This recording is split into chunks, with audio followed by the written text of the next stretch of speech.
प्रेम से बोला शंकर भगवान की।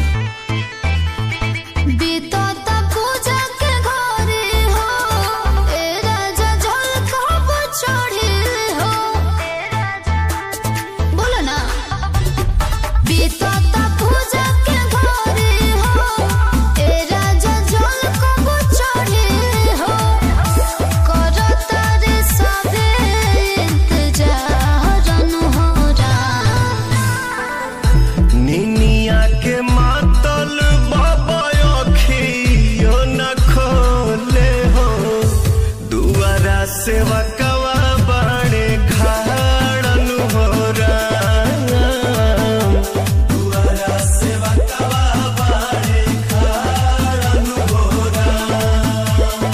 ओम नमः शिवाय, ओम नमः शिवाय।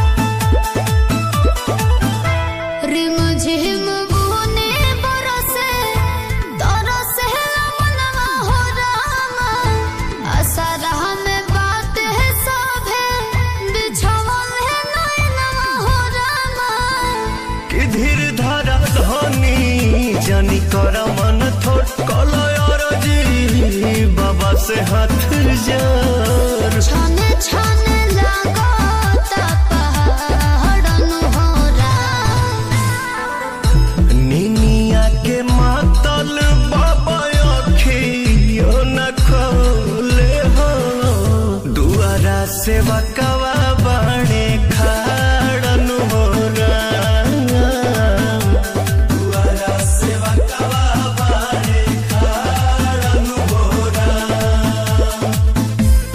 बोल बम जय शिव, बोल बम जय शिव।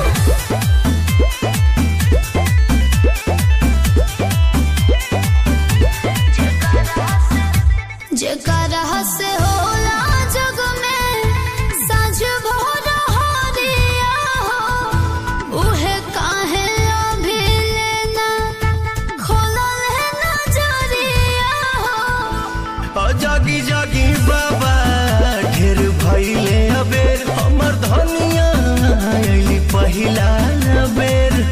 पवन रोशन करेले गोहारन हो राम, निनिया के मातल बाबा अखियो न खोले हो, दुआरा सेवा कवा बाड़े खा